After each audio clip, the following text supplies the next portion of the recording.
a living and breathing mixed martial arts legend next to me on the screen, Dustin Poirier, back this weekend. Dustin, first off, great to chat with you as always. Are you accepting of that type of label after everything you've accomplished in your career entering this fight?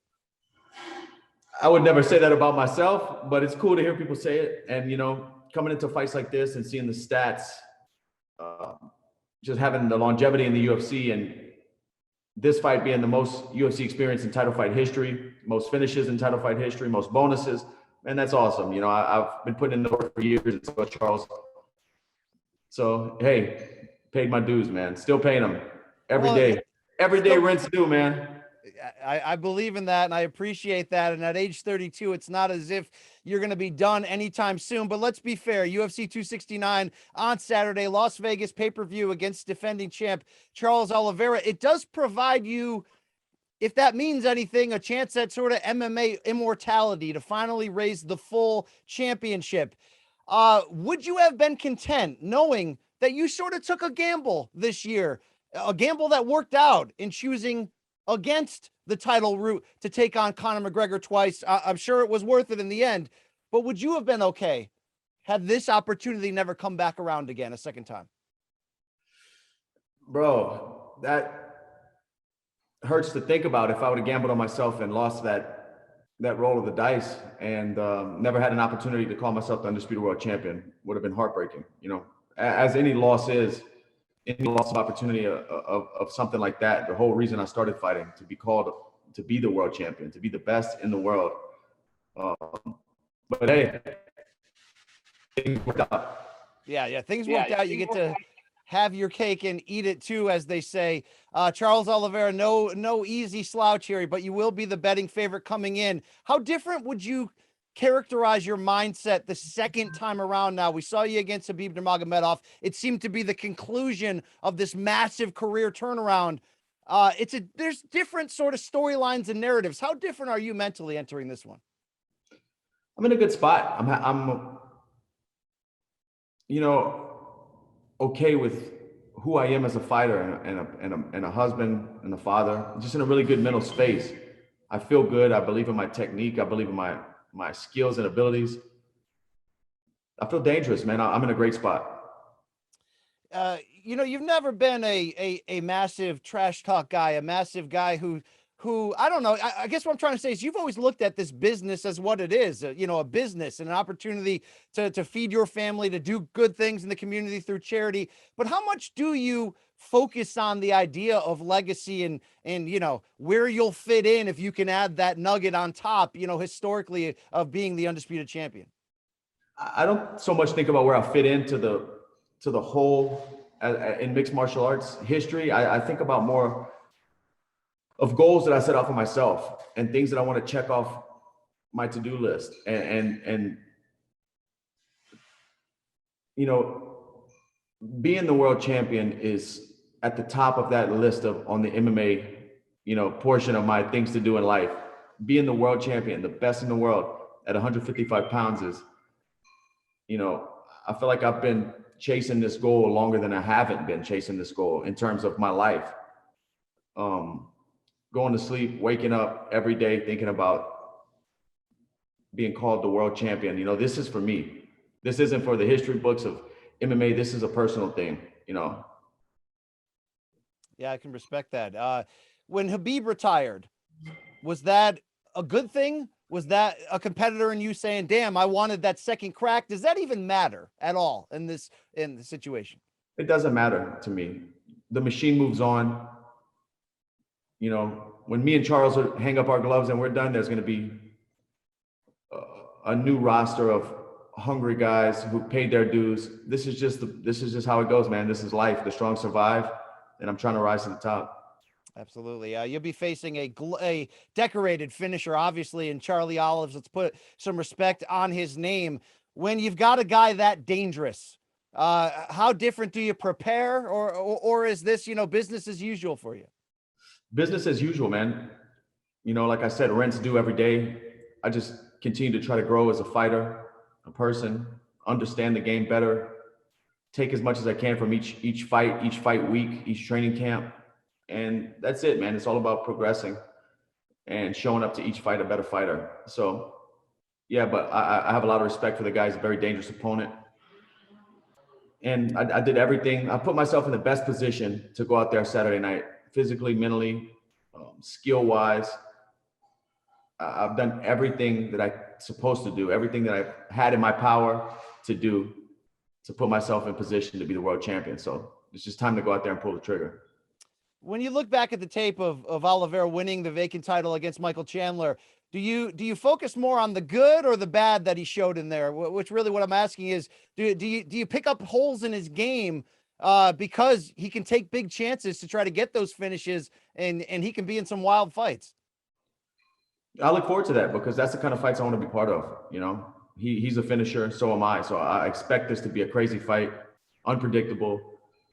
You know, I don't want to go out there with a guy jabbing and circling and trying to win rounds. I want to go out there and fight and leave it all out there. And he does the same thing. So that gets me up every morning for sure. Absolutely. You know, we talked a lot the last few years of the mental turnaround and the keys to you dialing in and figuring out that championship poise that you've needed. Oliveira's had a good turnaround story of his own because, you know, we remember he had lost 4 of 6 fights 4 or 5 years ago, and now he's on such a great win streak. You've been seeing him. I'm sure you've noticed him along the way. What do you think has changed for him? I'm not sure, man. You know, maybe he's just finally putting it all together. His mind and his abilities as a fighter, his athletic abilities, his belief in himself. I'm not sure. Maybe these things are all aligning, but he's very dangerous and very experienced. I'm sure to get to this point, you've got to be your biggest critic. So when you look at your game now, we look at you as one of the pound for pound best, a completely well-rounded fighter. What parts of your game are you still getting on yourself when you look at the tape in terms of things you have to improve on? A lot of things, from my striking to my grappling, wrestling. You know, there's always room for improvement. Fighting with the you know, my fight IQ talking about fighting, I feel like I'm really sharp. I know what should be done, but I get in there and I get crazy sometimes like a madman and put myself in bad positions, chasing finishes or, you know, just tightening up small things like that that make a huge difference in rounds. That's my goal. Tightening up, you know, at this level, it's very small things make a big difference, and I'm focusing on the details, man. Well, this has been such a great year for you. It's not that we didn't already know you were this great, but to get the commercial close up that comes with fighting Conor McGregor and finishing him twice. I've seen you everywhere. So with full respect to Kamaru Usman, the great UFC welterweight champion, if you win on Saturday, are you the fighter of the year in 2021? I don't know. I guess that's the fans need to vote and figure that out. I got to win Saturday first, but I'm definitely up there. You got a great knockout punch, but I've been messing around with this Poirier's Louisiana style KO edition of late. You could catch a body by accident with one of these things. You can't tell me that you put this on food in real life. It tastes good, but it's fiery, bro. Yeah, you got to be don't be too generous when you pour it on your meal. The original, the OG version is great. You know, you can put it on every bite. This one right here is about my heat limit. This is about as much as I could take and still enjoy the food. All right. So you couldn't eat like a full plate of wings with this on it, to be fair. I could, but I'll be hurting. Okay. All right. That's fair to know. Great taste though. I think I have to take the more the medium, the mild flavor, but fun to see you getting out and having a brand like that for sure. And look, when you fight Conor McGregor 3 times, sometimes you're going to get linked historically with him, and you're probably going to get asked about him this week, even though he has nothing to do with this fight. What do you think the future next year brings for him? Do you care? Do you see him bouncing back? I mean, where are you sort of at looking at him? I'm not really looking at him. I'm looking at the next challenge, the lightweight title.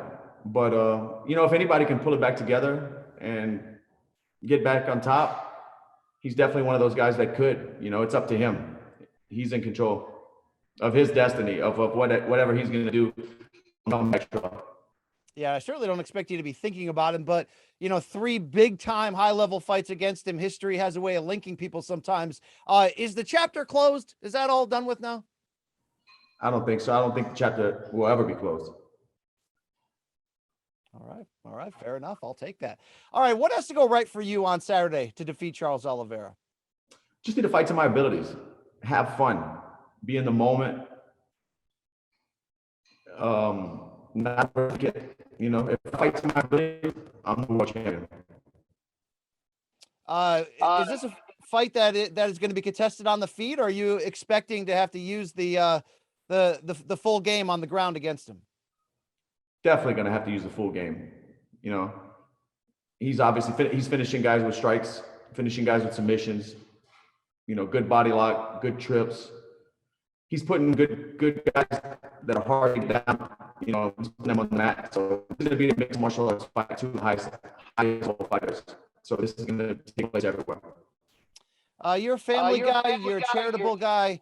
How much longer do you feel like you want to do this at the super elite level? If you win this championship, there's going to be a lot of comers knocking on that door. Do you have any type of exit plan already at this point in your career? You know, I've always been trying to put myself in good positions business-wise and growing outside of fighting, but my hand's not on the release cord on the parachute yet. I still feel good. You know, I still feel young. I'm still having fun. We'll see, but I'm just thankful for mixed martial arts and my journey and the position I've put me and my family in through fighting. Where do you see yourself after the fight game? Some guys get into coaching, TV work. Some guys just get a nice house somewhere in the middle of nowhere and we don't hear from them again. Where's Dustin Poirier going to be? Time will tell, man. I think I'm going to be involved in some business opportunities I have going on now. I'm going to be growing my real estate portfolio, doing a bunch of stuff, man, being a businessman. All right. We'll find out Saturday if that championship, the elusive one, will be part of that overall legacy. Dustin, great talking to you. Great covering you and watching you through the years. Can't wait for this fight on Saturday. So best of luck to you. Thank you, man. I appreciate it. It's going to be a hell of a fight.